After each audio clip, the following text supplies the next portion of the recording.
Hello, I'm Bernard Hickey from interest.co.nz and welcome to another in our series of double shot interviews where we bring in someone interesting who's got something interesting to say about the economy, housing, interest rates, all that sort of thing. And today we have Paul Bloxham, who is here from HSBC Australia and New Zealand.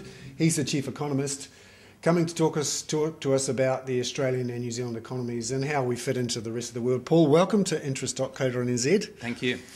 New Zealand, interest rates, the economy, what are we looking at for the next couple of months to start with? Look, I think the outlook for New Zealand is quite positive.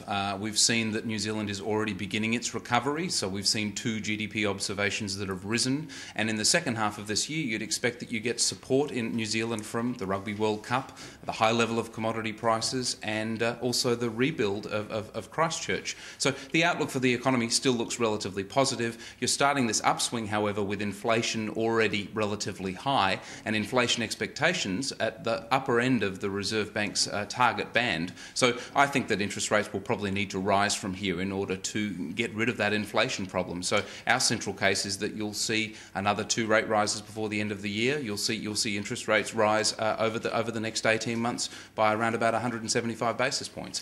What about this argument that consumers and households in New Zealand are quite indebted and reluctant to go out spending lots, and that's going to keep the economic activity reasonably contained? Well, I think that the composition of what's driving growth in the New Zealand economy is actually changing. You know, this is part of the problem. If you look back over the last decade, a key thing that had been driving growth had been house prices were rising, households were leveraging up, that was being spent, and consumption was driving a large part of the economy. The other thing that's been going on, though, is that you had a large trade deficit back then. Now you have a trade surplus. The composition of the economy is changing. It's becoming more driven by exports, more driven by what's going on in those sectors, and it's that needs to be the focus, and that's the thing that will continue to boost growth in the economy, less so the consumption story. And inflation, you think that there's enough around that the Reserve Bank has to worry about it? I think so. I mean, inflation, as I said, is already above the target band. We know that part of that is tax effects from last year's tax changes, but inflation expectations, so the expectation of where inflation will be in the future, is already at the top of the Reserve Bank's range. It's already around 3%. So if you're starting an economic upswing in a period when inflation expectations are already high, you're really somewhat behind the curve already. So our expectation is that the Reserve Bank will probably need to lift interest rates to get themselves to keep inflation under control. This is, of course, against the backdrop of the fact that there is actually a great deal of inflationary pressure globally. So Asia has an inflation problem, and further quantitative easing or further easing of monetary policy in the Western world will, of course, exacerbate that problem further. Now, Australia is a huge part of our wider economic environment, our biggest trading partner, and you watch the Australian economy very closely. What are you seeing there at the moment in terms of its growth path? Which parts are doing better than the rest? What are you seeing? Look, overall it's doing quite well. The labour market is tight, household disposable incomes are growing at above their average pace, but of course what's also happening is there is a large divergence going across the Australian economy right now. We have a commodity prices boom going on, and that is driving a very, very large amount of mining investment to happen.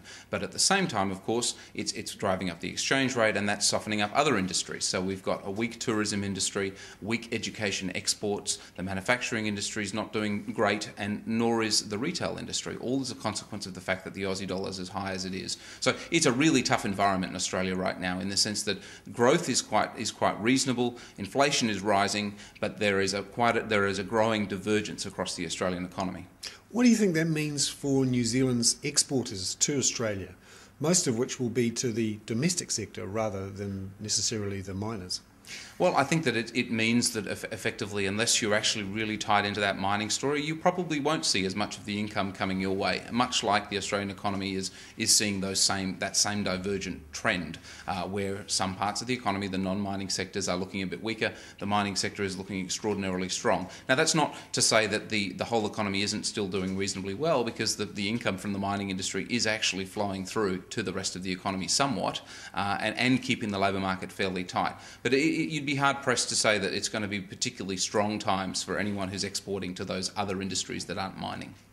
Now, looking at China, which is so important for both Australia and New Zealand, and HSBC has a strong presence in China, what are you seeing there over the next year or two in terms of growth, inflation, what the authorities will have to do, and how it might affect us down this part of the world? Well, there's a whole range of questions. Yep. The China outlook is a positive one. I mean, China is now is growing at 9.5% over the past year, and if you look at the emerging economies as a whole, they are driving the bulk of global growth at the moment, and China is the major driver of that story.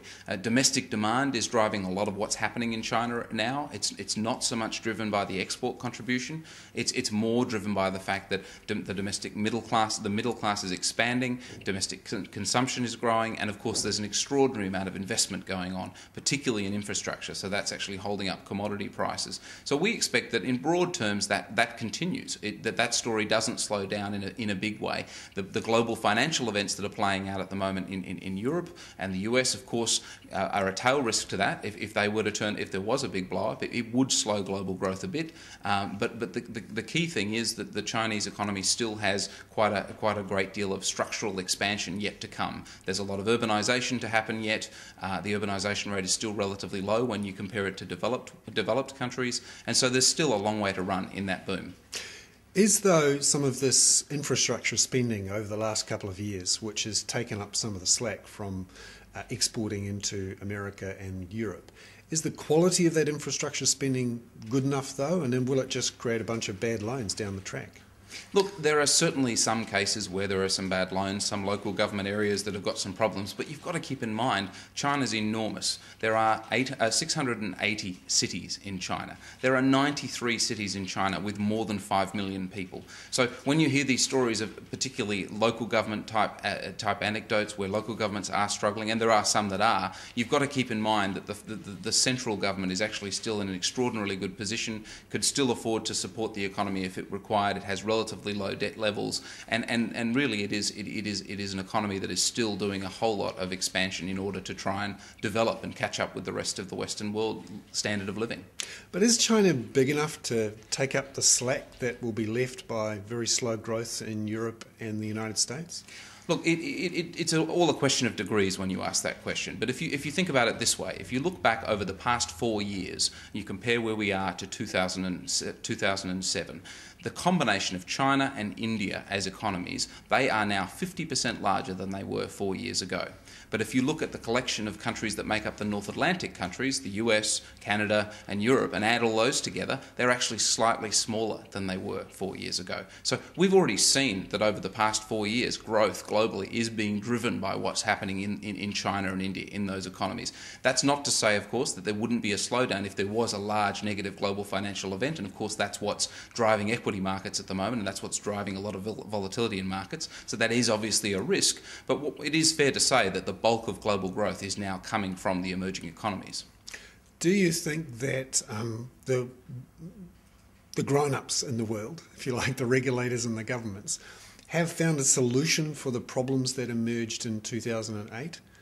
And will this mean that we get some stability in the next couple of years, or are we still trying to find a solution? Look, I think it's fair to say that in some ways they've kicked the can down the road, as they say. And in particular, I think I'm worried about Europe. We're not as worried about the US. There may be a bit of a slowing there, but essentially the US has still got more capacity to do things. The Fed has told us they will do things if they need to, in terms of potentially, the risk that they may have to do more easing into quantitative easing. Europe is a much bigger problem because that's a whole range of countries that are struggling to keep the euro together, and they need to make decisions to keep it together. There are 17 countries and 17 groups of politicians who need to agree to keep those sorts of things together. What we've seen since the global financial crisis is a shift of debt from the private sector to the public sector, and now it's at a point where it really does need some sorting out. And I think it'll be this is the key thing that is driving volatility in financial markets right now, that uncertainty about what policymakers might decide to do and whether they're capable of actually achieving some sort of objective that does support the economy. It'll be very, very interesting to watch, but I think the main thing to keep in mind is that global growth is now being driven more by the emerging economies than those economies. So the point would be, although these markets obviously get a great deal of focus, particularly in the media, it's worth keeping in mind that a lot of the growth is coming from somewhere else. Paul Bloxham there, the Chief Economist for HSBC in Australia and New Zealand. That was another in our series of double shot interviews. I'm Bernard Hickey for interest.co.nz.